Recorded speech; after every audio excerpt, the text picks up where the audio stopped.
POV, you are a trillionaire. Congratulations, you're a trillionaire. The richest person to ever live. You are worth more than 4 Jeff Bezoses combined. I don't understand. Is anyone in the world actually a trillionaire? Is Elon Musk a trillionaire? I don't know. In reality, I don't think they even have $1 billion in their bank. It's all on paper. You are worth more than 4 Jeff Bezoses combined. If you spent $1 million every single day, you wouldn't go broke for another 2,700 years. The world is in the palm of your hand. But there's a problem. Everyone knows. You are now the most famous person on Earth. Your face is on every screen in every country on the planet. There are people outside your building right now. Hundreds of them. Some with cameras, some with signs. Some just standing there, staring up at your window. This makes you paranoid. Nah, I guess you say this, but I feel like there's going to be some place in the world where you could go and no one knows who the fuck you are. People will forget as soon as you stop being on camera. It's easy for people that are business billionaires. But you're a trillionaire, so there's an easy fix. You hire a bodyguard. Nope, not enough. 2 bodyguards. Nope, still not enough. Not even close. 100. You get a full detail. 12 operators minimum. Armed, trained, rotating 24-hour shifts, the kind of protection usually reserved for sitting presidents. You make some calls. Within 48 hours, it's all done. Good. You're safe. But your Honda Civic isn't going to cut it anymore. So you buy Bugatti. Not a Bugatti. Bugatti. The entire company. $2 billion. That's 0.2% of your net. Wait, the company Bugatti is only worth $2 billion. How much is an average Bugatti? Like $1 million, right? So like they only have 2,000 Bugattis. Like if they sell 2,000 Bugattis, like that's it? Worth. The equivalent of someone making $100 grand a year buying a jacket. Your accountant logs it as a rounding error. But you still need somewhere to live. Your current apartment building is swarming with paparazzi outside. Basically, the entire world knows where you live. So, you buy a compound. 14 acres behind walls and iron gates. Wrong, you buy an island. There's nothing to do late game, excuse he said. A guardhouse at the entrance manned around the clock. The property has its own private road. You can't even see the main house from the gate. $200 million. Easy. But a place that size doesn't run itself. You need staff. Housekeepers, groundskeepers, 2 private chefs on rotation, a property manager, a house manager, drivers, an entire maintenance crew, IT staff just for the security systems, a personal assistant who has her own personal assistant. Within a month, 63 people work at your house. Now you're comfortable, secure. Everything runs like a machine. So you can really start spending. Because, well, you have $1 trillion and you're a little bored. You buy a Boeing 747 and have it gutted and rebuilt into a private flying residence. $400 million. You buy an island in the South Pacific. There it is! That's the banker. Nothing to do late game again. There's no way there's a rich person and they don't have an island. Evidently, we know there's been people on certain islands who are not as rich to buy one. They just visit other people's, like Stephen Hawking. I wonder how Stephen Hawking made his way to the island though. You commissioned the largest private yacht ever built. Helicopter pad, submarine bay, movie theater, full medical facility. $600 million. And nobody warns you about this part. $1 trillion makes money faster than you can spend it. And even sitting in the most boring investments on Earth, your net worth grows by tens of millions every single day. You wake up richer than when you fell asleep, every morning, without lifting a finger. So money is handled. Security is handled. The cars, the properties, the staff, all handled. But you want coffee. Just coffee. From the place you've been going to for years. Your security team needs 45 minutes of advance notice. When you finally get through all the paparazzi and walk in, every person in the coffee shop has stopped talking. The barista's hands are shaking. Someone in the corner is filming you from behind a laptop screen. You get your coffee, It tastes exactly the same.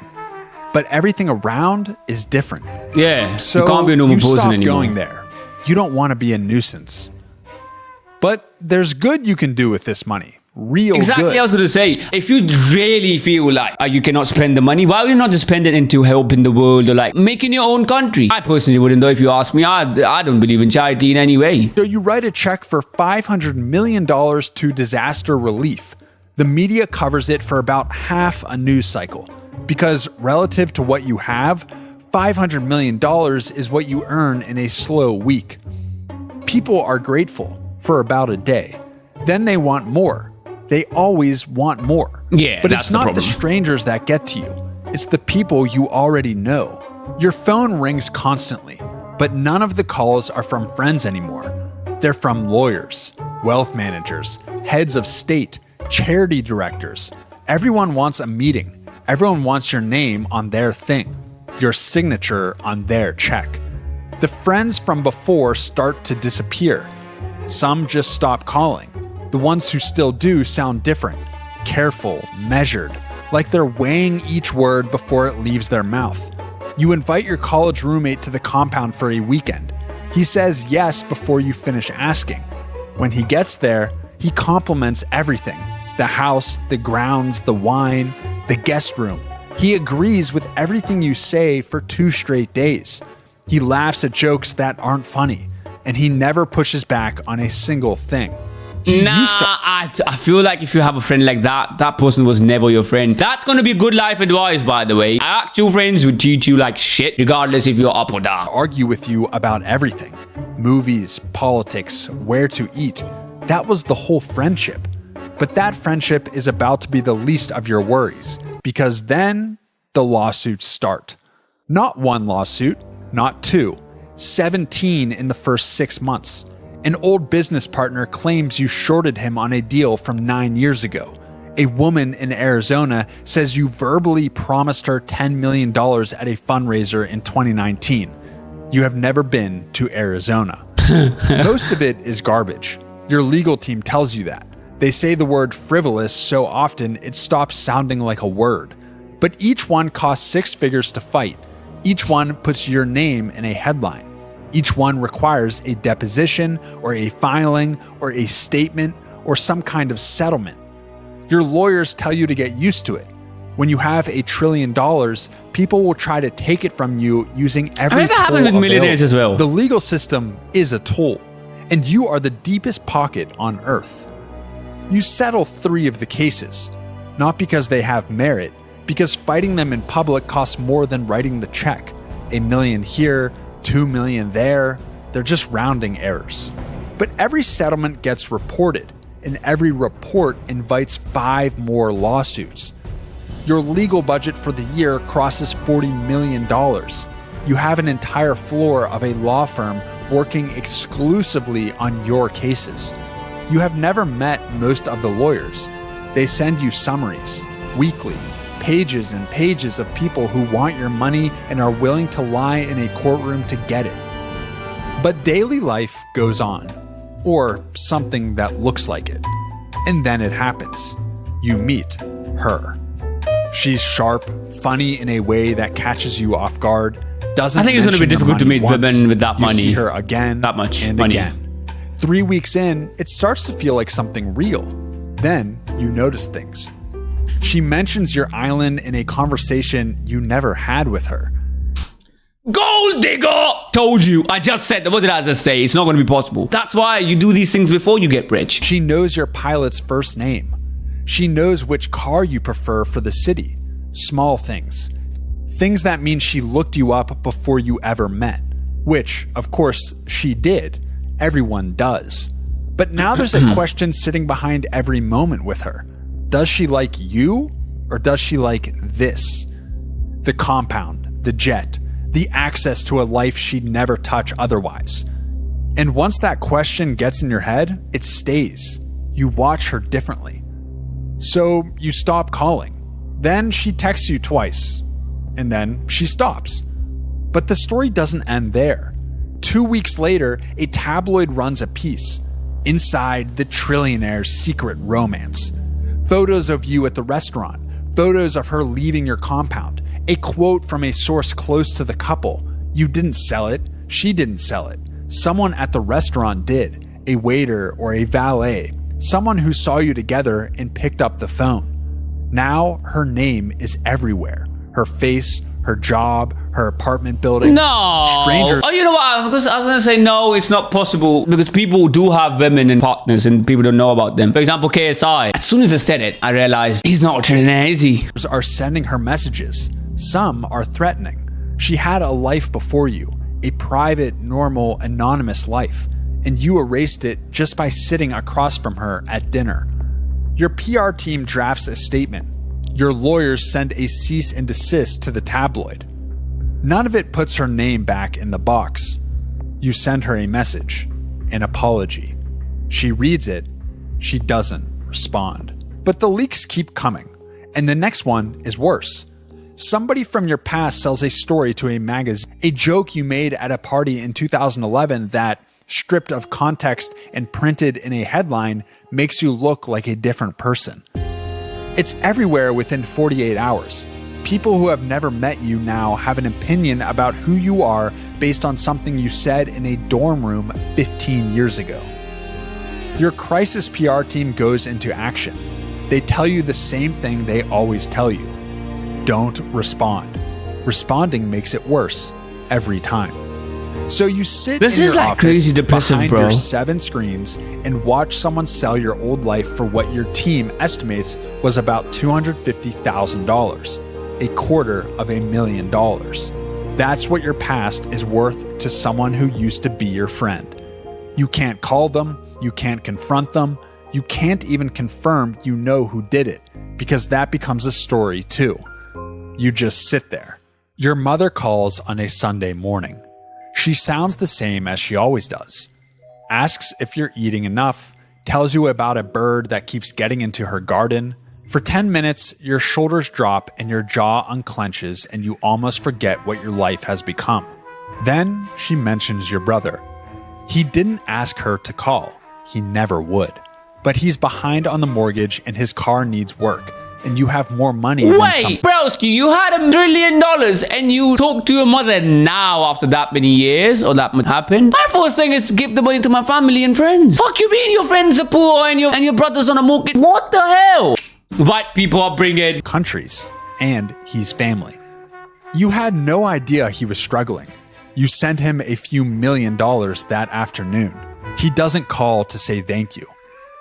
3 months later, at a holiday dinner you flew the whole family to on your 747, he sits at the far end of the table. He talks to your cousins, your aunt, anyone but you. When you try to catch his eye, he stares at his plate. He leaves before dessert, and he doesn't why are you say not good goodbye. with your brother? A week after the dinner, your mom calls again. Different tone this time. Quiet. She tells you your brother said something to your cousin. That you ruined the family. That everything changed when the money came. Your mother isn't telling you this to take sides. She's telling you because she doesn't know what to do. She has a security detail she didn't ask for, a son who won't talk to his brother, and a family that used to fit around a kitchen table and now needs a catering staff and a 747 to be in the same room. You tell her you'll talk to him. You don't.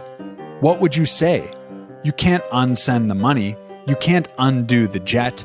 You can't walk into his house without 2 armed men waiting in the driveway. The gap between your lives isn't something you can close with a conversation. So you stop trying. But the compound keeps running. The 60 Stop trying? See, you know what? I don't even know this brother, but I think that you are a dickhead as well. It's not the money, broski. You just are an idiot. workers keep the machine humming. You start to take comfort in the routine of the staff. Then your head of security calls another meeting. Someone on your household staff has been feeding information to a tabloid. Nothing dangerous, but consistent and paid. Your team found the leak through metadata on a photo that ran in a gossip column. The angle matched a specific window in the East Wing. Only 3 staff members have access to that hallway. They narrowed it down in 2 days. It's Linda, the housekeeper. She's escorted off the property on a Wednesday morning. Your security team handles it. You watch from the second floor window. She's carrying a cardboard box. She doesn't look up. A man in a suit walks her to the gate. Another man opens it. She gets into a car that's been called for her, and the gate closes. You stand at the window for a while after she's gone. The East Wing hallway is empty. Your team hires her replacement by Friday. But there's always something next. Tuesday afternoon, you take the yacht out. The ocean is so blue it looks fake. Sunset turns everything gold. Dinner is pan-seared Dover sole prepared by a chef who trained for a decade in Michelin-starred kitchens. The table is set for one. You get back to the compound and go to bed early. The master suite is much bigger than your old apartment. You lie there. The ceiling is very white. Somewhere around 3 a.m., you're awake. You get up. The compound is dead silent. The theater room empty. 60 seats. The screen is dark. The library empty. I'm not gonna lie, bro. I feel like this guy, it's a problem of just this guy. I feel like there's a lot of billionaires in countries like Saudi and shit, which no one knows about. We wouldn't even find them in the Forbes list or anything. That's smart gameplay. See, this is what I mean. It's just an idiot got money somehow. Walk the main hallway. The only sound is a faint mechanical hum. The security camera at the end of the corridor, adjusting, tracking your movement. You stop, it stops. You take a step, it follows. You go outside. The grass is wet. It's cold under your feet.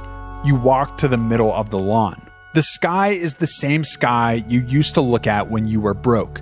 Same stars, same depth, same silence.